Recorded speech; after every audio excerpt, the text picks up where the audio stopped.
everyone, and welcome to today's podcast. My name is Craig Hockinson with Southeast Media Productions, and I am very pleased to be joined today by my very good friend Tracy Stanton. Tracy and I have been friends since junior high school, and the reason I wanted to talk to him today and get him involved in the show is he is a very avid hiker, very knowledgeable about the Allegheny National Forest, which is, in my opinion, is one of the crown jewels in Pennsylvania. It's just an excellent place to hike. And he's going to share with us some information about what you might need if you want to begin backpacking or day hiking. He also has a guide service if you're interested in that. And Tracy, thank you so much for coming on the show today. I really appreciate it. Sure, no problem. If someone is interested in beginning backpacking or hiking, and they're trying to decide what equipment to buy, what would you say would be like the must-have accessories? Well, to start with, I think first and foremost would be to figure out what your level of hiking is going to be. Personally, I started just by simply walking at work. We have corridors and stairwells that we walk, and determining what kind of hiking, if you're going to be hiking on trails or if you're going to be hiking, they have out and back trails or loop trails, just depending on what you want to do, and the skill level that's required to do those trails is reflective in the type of gear that you'd want to buy. Personally, the way I trained is walking stairs and building up my cardio by doing several flights of stairs a day, and then gradually working up. If you want to take it a step further, you could even wear a day pack, and tromp stairs at that, just to kind of see how your cardio is and build that up. But first and foremost, the most important thing in hiking is to keep your feet protected, because if your feet are blistered or sore, it'll ruin your whole day. So that's the first step, is getting a good pair of hiking shoes and socks to wear with them. Some people use, not to say that you have to spend $200 on a pair of hiking shoes, but you do need to make sure that your ankles are supported. You're going to want shoes that breathe. Some people prefer waterproof shoes to keep your feet dry, but the catch-22 there is that all of the moisture that your feet are producing in sweat are also locked into your shoes. So it might be hard to dry your shoes at that point if you're sweating in them every day. It would be hard for them to lose that moisture, I suppose. Yep, typically, and of course, moisture in your feet is what's going to cause blisters, and that'll ruin your day in a heartbeat, regardless of how far you're walking. But a typical 3-4 mile hike, you could probably get away with just wearing a pair of sneakers. But as you work up to longer distances, the key is foot comfort for sure. Okay. And you had mentioned to me that you like to wear wool socks. Yeah, there's a specific, as I mentioned before, it's a little counterintuitive when you think about wool, especially in the summertime, but there are specific types of wool. I'll probably get the pronunciation wrong. I believe it's Murano. It's an Italian type wool off one specific type of sheep that they make wool blended socks from. And based on the amount of money you want to spend, what I use is a 70% blend of that particular wool. And they're not quite as expensive. And that way, your feet will sweat some, but even the boots and shoes that I use to hike in are not waterproof, they're water resistant. So even if they start to sweat or do get wet, if I happen to step in a puddle or a muddy section,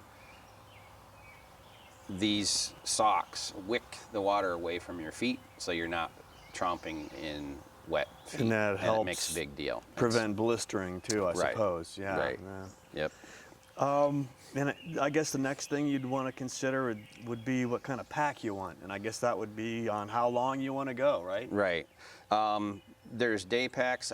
Typically, most hikers that I'm familiar with or know, they're going to have 2 packs. They're going to have one pack that they can grab on a day hike, or if they're just going to run up on a trail, because you always want to have water.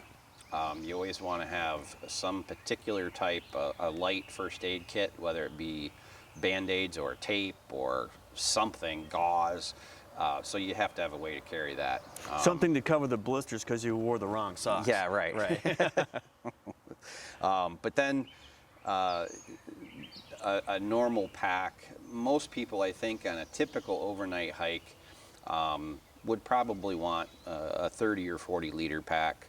I have it's a 50 expandable, it's a 60 liter pack, only because I decided to invest in that type of equipment because of the features of the pack. Generally, again, depending on how much money you want to spend, each pack has more features that make it more comfortable. The brand of pack that I use is Deuter, I believe is the brand name, and it's actually sold by a local outfitter here in Warren, Pennsylvania, Allegheny Outfitters. If you go there and shop for a pack, they'll actually fit the pack to you, explain all the benefits, but one of the biggest complaints about wearing a pack, there's two things. Number one, it'll be shoulder pain from actually having to carry all that weight from your pack on your back, which means that you want good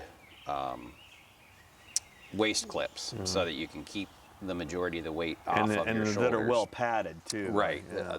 Padding's important, and also the newer technologies have a system in the back of the pack that actually keeps the pack away from your back, so it prevents you from sweating. Yeah, that's a good idea. Which is another big issue.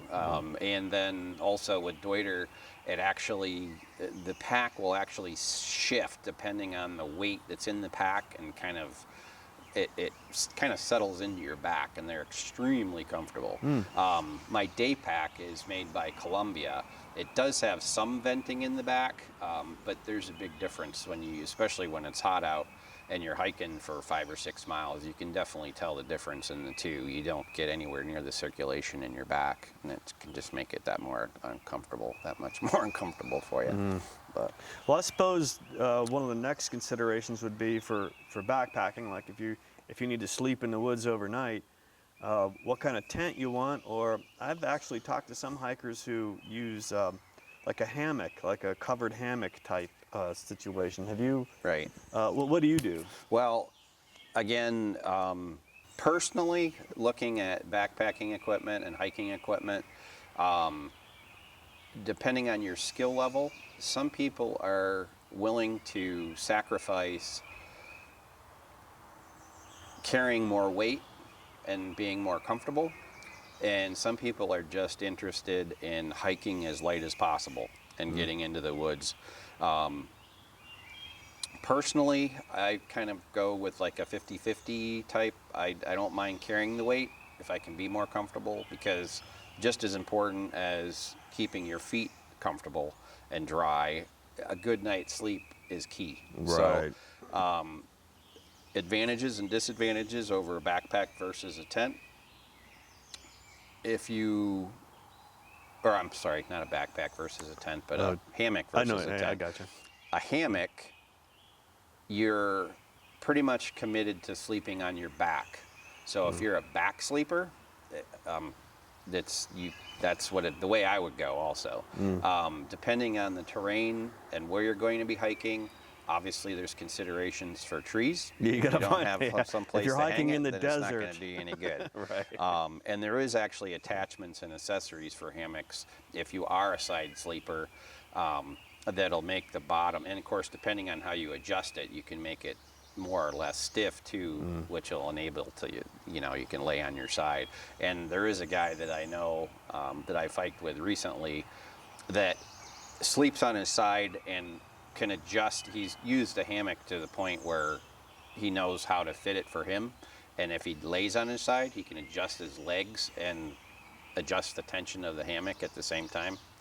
Personally, I prefer to sleep in a tent. I think that the options for setting up the tent, I have a one-man tent, so to me, I've never hiked anywhere where there's ever been any question on whether or not I can find a spot to put a tent. So that's why I hike with a tent. You can spend all kinds of different price ranges and money on tents also. My tent is an ultralight tent, and based on the poles. The poles are composite, so they're super light. Even the fabric of the tent is super light. So the tent that I have, I believe, weighs a little under 2 pounds, where a typical 2-man tent, even a 1-man tent without composite poles and the type of construction, can run up to 5 or 6 pounds. So that's the choice that I made. Along with that, obviously with comfort, you need to consider what you want to sleep on. I've chosen to use a Climate brand inflatable mattress that I sleep on, and the one that I've chosen is just about wide enough for the sleeping bag that I have, and that works really well. You'll notice on the trail, some people they'll use accordion style pads. Pads, yeah, I've used those. But you're going to sacrifice weight, so. Yeah, I was so impressed with the tiny little pouch you jammed your sleeping bag into. Right. Man, that was incredible. Yeah, I picked up a Sea to Summit brand sleeping bag. The one that I chose is actually manufactured with a specific type of treated duck down, which sheds moisture, which is important because especially in summer hiking, when it's extremely humid outside, that's one thing that you don't want to pack up a wet sleeping bag. Whether it's been raining or it's extremely humid, that's the last thing you want to crawl into is a wet bag. So the one that I picked up was actually only rated down to 50 degrees, but I also carry insulated clothes to change into, which again, there's a weight sacrifice there because you're actually carrying extra clothes to sleep in, but to strip down naked when you're all sweaty and crappy and sleeping in a sleeping bag, depending on how many days you're going to be out, that's not something you want to do. And probably either. once you've backpacked or hiked for a while, you kind of form your own opinions about what's important to you. Like you were saying, there's the weight and the comfort balancing act you have to do there. You know, the other thing I see a lot of now that I didn't used to see when I used to backpack, years and years ago, was people using poles now, like ski poles. I mean, what's the advantage of that? Well, with trekking poles, especially if you're going to go on uneven terrain or terrain with roots and rocks, it'll help you navigate through areas like that and give you just a little bit more stability, since you're not reaching and trying to simply support your weight or change your angles based on your foot position. You also have the poles to kind of change your angles and as you're going through. So it's all about stability, not necessarily fighting off bears or something like that. Yeah, right. So. Well, in one ultralight tent system that's available, trekking poles are actually an integral part of that. You can purchase backpacking, lightweight, ultra lightweight backpacking tents, which actually utilize a trekking pole as the main support in the tent. Oh, that'd be a good way quite a bit too. To multitask your equipment, I guess. So you're not trading anything off for weight. And there's obviously several options for trekking poles too. You can get composite, you can get graphite, you can get carbon, you can get aluminum. There's all kinds of different ways to adjust them. Personally, my experiences hiking in the mountains in Washington State, we were, at that particular experience, we were hiking uphill some pretty steep inclines, and I did find myself having to readjust my hiking poles. Because you're leaning. Right, you're leaning forward. And then, of course, on the way down, you want to adjust them longer to take the pressure off your knees and ankles. Trekking poles are especially useful in taking the pressure off your knees and ankles, and obviously after hiking for 8 or 10 miles, that's a big deal. Yeah. Some people put a lot of weight on how they're adjusted. There's clip type adjustments where you just flip it and pull it. The ones I have are twist lock. It's just personal preference. But I guess the other big consideration is drinking safe water. right. And I see that you had like a little filtration system that would take out some of the nasty bugs that might be lurking in stream water. If you have to, if there's no pump jack there, you need to. The biggest threat on the trail, beside ticks and bears, is obviously getting sick from the water. And generally the most common illness on the trail is giardia, which comes from organisms in the water. You can purchase several different ways to purify your water. Ultralight weight hikers will use iodine tablets. If you're experienced in the woods, some people will actually take mosses from the ground, which contain iodine, and filter their water that way. Personally, what I've decided to do is use a Sawyer filtration system, which uses a 2-liter bottle. The one I use anyway, uses a 2-liter bottle and a platypus bottle, and you'll fill the water up in your 2-liter bottle, attach the Sawyer filter to the end of the bottle, and basically squeeze it into the platypus flexible bottle. As far as water bladders and bottles go, my best experiences have been with platypus. One mistake I did make when I had went hiking in Washington after I hadn't hiked in several years, the majority of water bladders that you purchase with a day pack, I don't know if there's too many that included with backpacks anymore, but the taste can be horrific. Oh, really? I mean, really bad. You'll get like a chemical plastic taste in the water bladder. Well, I know the obviously that's the iodine last thing didn't you taste want. too good either. I've done that before. Right. So, but I have my experience with platypus is for however they happen to do it, the technology in their equipment, there's almost no taste at all. So. Well, the other thing I heard you mention that I know is a really serious concern, which didn't seem to be a concern when I was a kid. We never worried about ticks. Right. We never worried about Lyme disease. Right. You could run through the woods naked and not worry about getting Lyme disease, really, as far as I knew. Right. Anyway. But now it's like a major concern. I know I have several friends that have Lyme disease. My father contracted Lyme disease. I understand you're dealing with that too. Yep. What can we do to protect ourselves against that? If you're a true hiker, it's called hiker foreplay when you check each other for ticks at the end of the day. Oh, okay. But if you want to make sure you don't have anything attached to you, definitely pyrethrum is the way to go. Pyrethrum. Almost any hiker you talk to nowadays, you consider snakes, bears, coyotes, whatever in the woods. Ticks are really the biggest fear that every hiker has to deal with. And obviously you can pick them up from anywhere in the grass, from leaves, whatever. Are they mostly on the ground level, or? That's my understanding, is they're usually in the grass, but I also know that they're native to specific types of low shrubs too. Oh, okay. Some people use DEET. I guess DEET is somewhat effective towards ticks. And that you put on the DEET you put on your skin. Right, that'll go on your skin. The other, how do you say that? Well, the pyrethrum you put that on your clothes. You use to treat your clothes, yeah. And there's a couple different methods. Sawyer makes a spray-on pre-mixed pyrethrum that you can spray on your clothes. I believe a bottle will do like 4 sets of clothes. A lot of hikers that hike a lot, and once you treat them, it's supposed to last for 6 weeks or 6 washings. Yeah. Personally, I've decided to get the concentrate, and depending on the product that you purchase, you do have to be careful. Some hikers, not so much, but in the concentrates, they're generally used by pest companies and are used for spraying lawns and houses and stuff. Oh.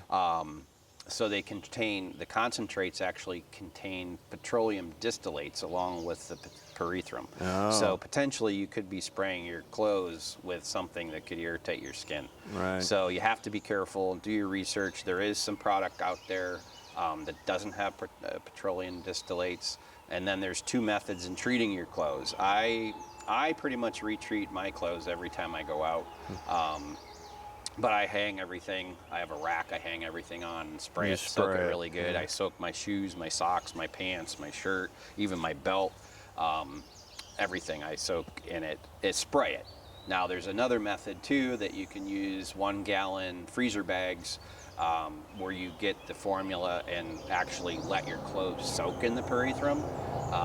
Personally, I didn't really want to take a chance of having any kind of skin irritation because obviously if you soaked in it, it's going to be through and through in the material. Yeah. Spraying on the outside, I don't find. And plus, once it as dries, much I as that. suppose well, I guess if you sweat, it might reactivate. But if you just do the outer part of your clothes with the spray, I don't imagine there's any. No, and I haven't had any issues. I've been using it now for a couple months, the mix that I've done myself, and I've never had any problems with it. So, and I'm hoping it works.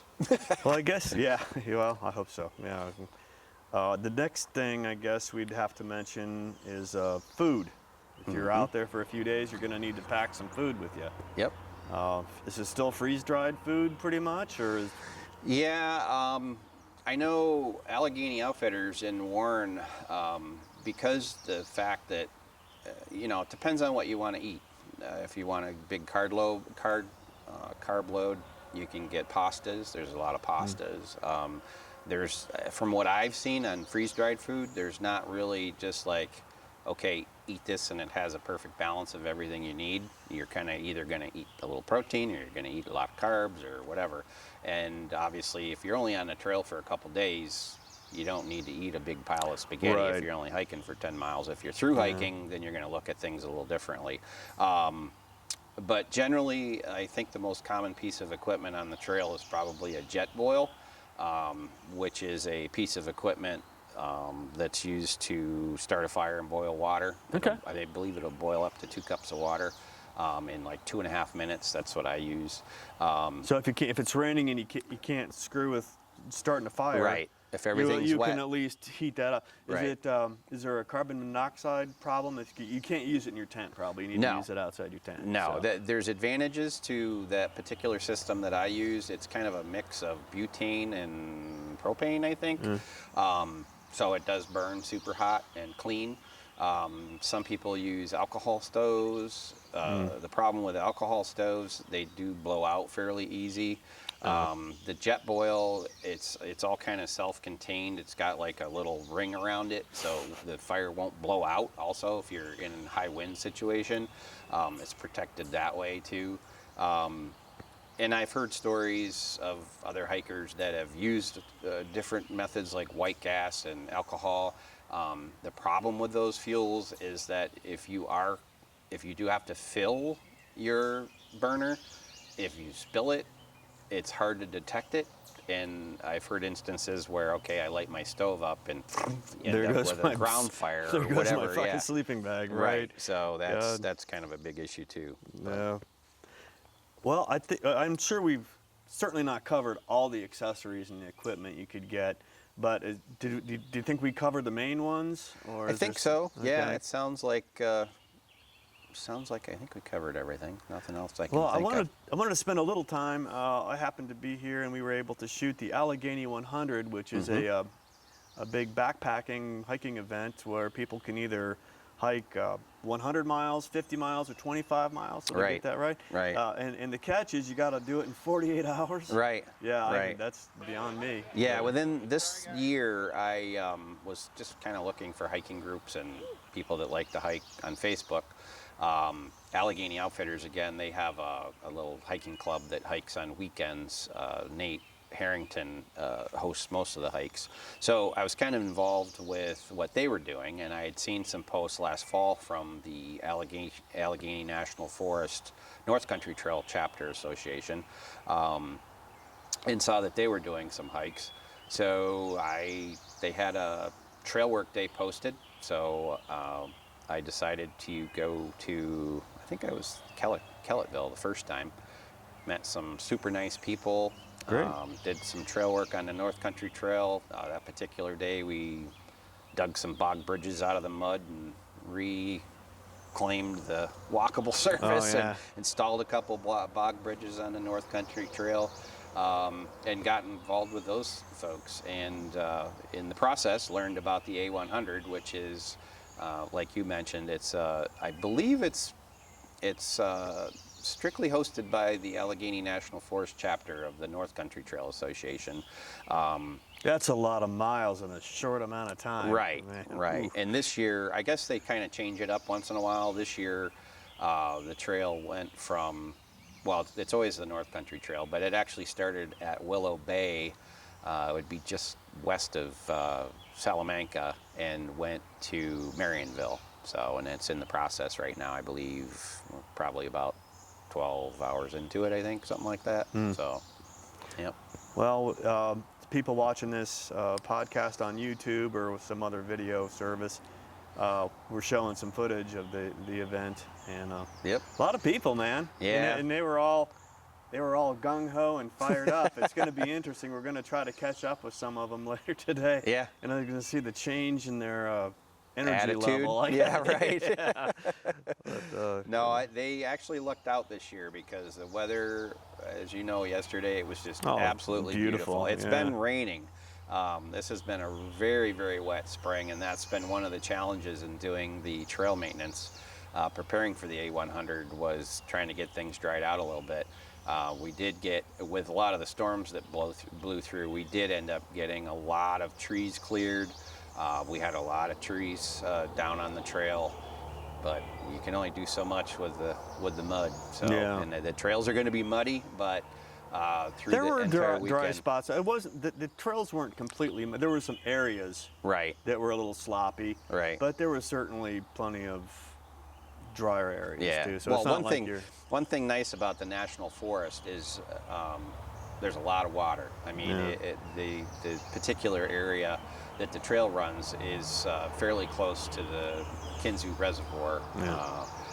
And just about every mountainside that you hike up, you can see a spring or two coming off the hill of fresh water everywhere. So, and this is just such a beautiful area. I mean, we're showing some footage now of some of the other little parks and little trails like that we've had a chance to explore. And I definitely want to talk to you again. Hopefully we can make this a regular feature. Sure. And tell us about you. You are also going to offer a guide service. Eventually, we're listening to a tractor drive by my house right now. Part of the charm of rural living, right? That's right. That's right. You can't complain. It smells like cow poop, but hey, you know, what are you going to do? Fresh vegetables. Right? Eventually, there's been quite a bit of interest since I've started hiking. I moved back into the Jamestown area here, I guess it was 8 or 10 years ago. I had moved away for over 20 years and decided to settle back into this area. And have just grown to recognize the Allegheny National Forest as a true resource to this area. It's definitely underutilized by the people that live here. I don't think a lot of people really understand what's right there on their back door. So I do think there's some potential just talking to local people. We've got a lot of young entrepreneurs in Jamestown that are opening local restaurants, bars, brew pubs. We've got the National Comedy Museum in Jamestown. We've got the Lucille Ball Festival once a year.